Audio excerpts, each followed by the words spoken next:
everybody.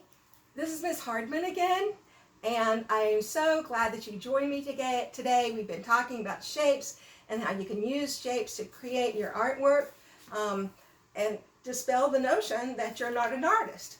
You are an artist, and I want you to get that idea out of your head that there's some big mystery about being an artist. I'm just trying to show you that if you think about shapes, if you think about lines and some of the other basic ideas in art that we call art elements, you can easily make artwork. So I want to show you today, before we get started on our picture that you're going to do, I want to show you some of the works that my students have done and using shapes.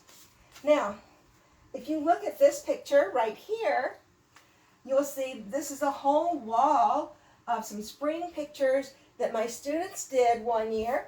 And these pictures in the middle where you see the black background, you see that they use chalk and they do a lot of different shapes to draw the flowers, the center of the flowers, and the petals of the flowers. And when you see the big flowers, they actually cut those out of construction paper using shapes, and they use the large ovals and rectangles and heart shapes for the petals. So it was a lot of fun and they enjoyed it.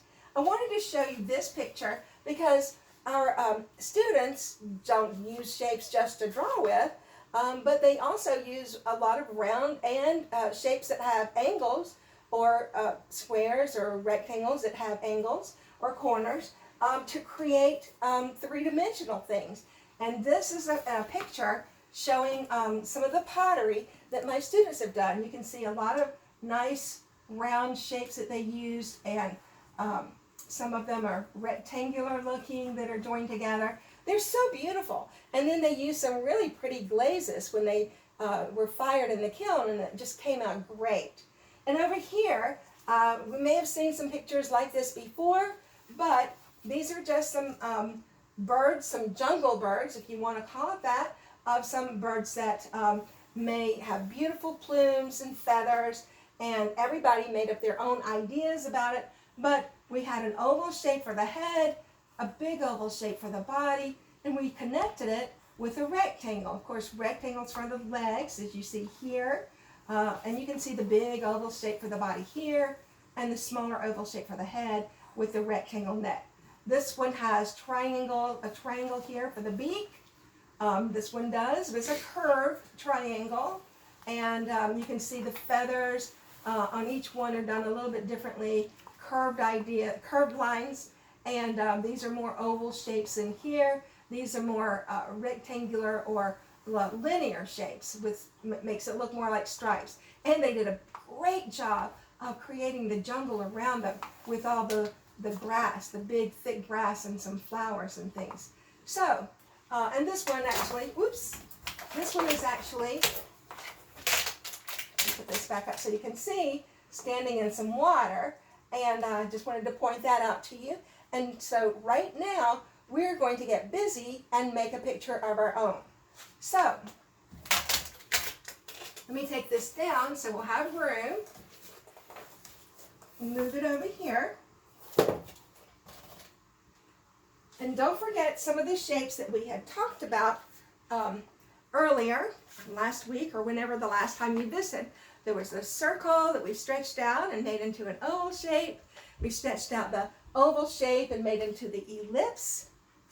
There was the moon shape we use a lot, a half circle, squares, rectangles, triangles, heart, and this was the one that we see in nature a lot, the organic shape. So it doesn't have a definite shape. It's more like a puzzle piece. So let's get started. I'm going to draw the outline of the picture here. And I want you to do the same. I'm sorry, you don't have to do the same. Hopefully you already have your paper.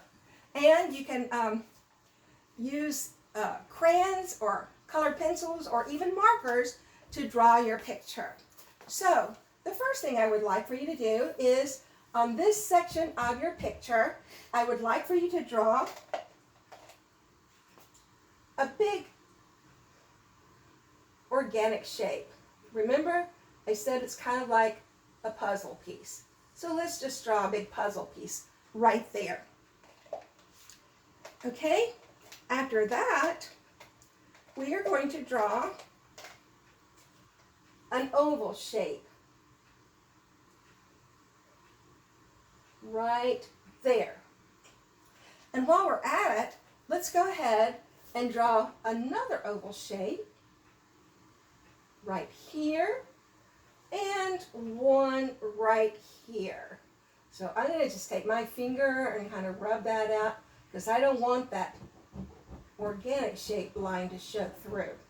Okay, so while we're thinking of rounded shapes, let's go ahead and do an ellipse. Remember, that's where the oval shape is stretched out. And you're going to be able to recognize some things real quickly on this. So I know you're going to be excited about what we're drawing here. Something in nature. Here's an ellipse. And here's another ellipse. Now, if you would like to, mix that up a little bit, because I know you're thinking, oh my gosh, that is a bunny. And you're right. But why don't we do this? I'm going to get my eraser, and I'm going to erase this so maybe we don't have to use an ellipse on both sides. Remember I told you about sometimes using a moon shape. Okay, so let's do that. One ear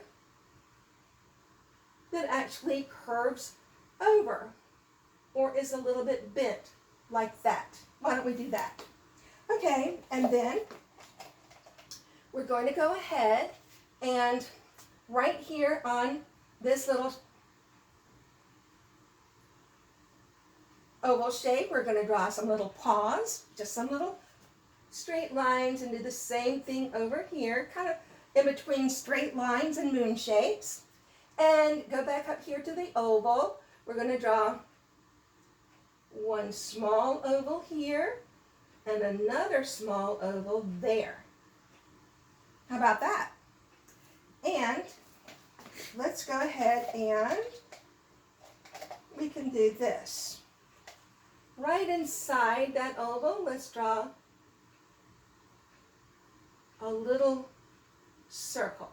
Now yours doesn't have to be blue, it could be green, it could be brown, it could be gray, whatever color you'd like to make the bunny's eyes, that's up to you. Okay, and then let's go down here to right where you see the big organic shape.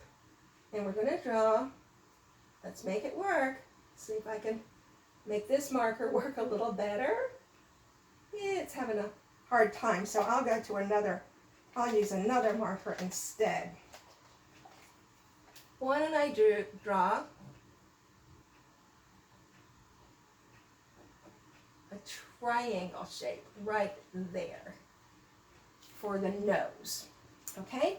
I don't know if you've ever noticed this or not, but bunnies seem to have these little cheeks. So you can just make some little tiny little moon shapes right there for the cheeks. Now I'm going to put some little tiny dots there, and I'm going to draw some whiskers where those cheeks are. Now I hate to say this, but the pink was the color that seems to be not cooperating with me today. So I'm going to have to use purple here, and I'm just going to draw, come on, purple, this little part of his ear that looks all velvety. You can color it in pink if you'd like. And I'll do the same over here.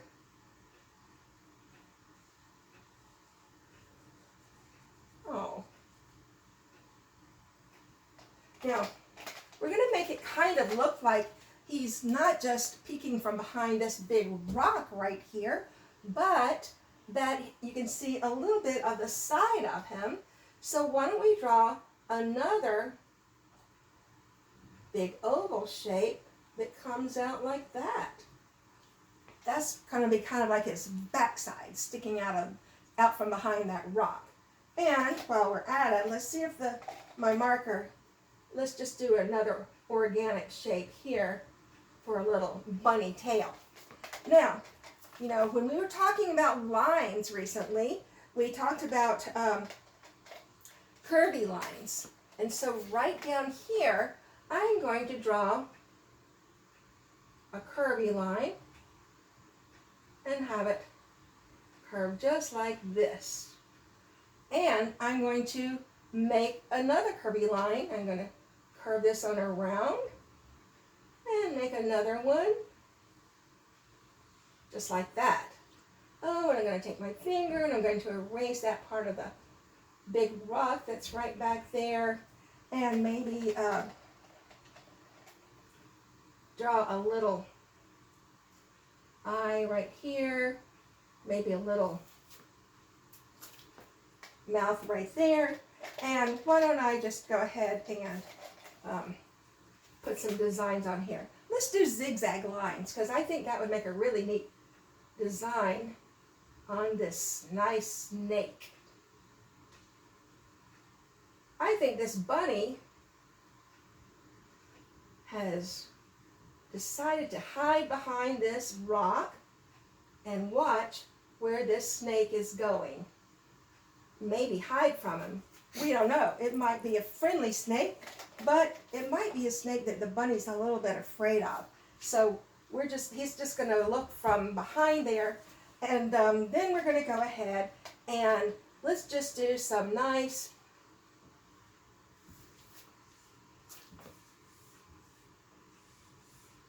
blades of grass, because this snake is kind of slithering through the grass. And this is out in nature, something that you might see every day when you go on the hikes with your mom and dad, or be playing, you know, sometimes out by the creek near your house. Oh, let's get some other green to go with that grass and fill in. Doesn't always have to be just one shade of green. Like real grass is several shades of green.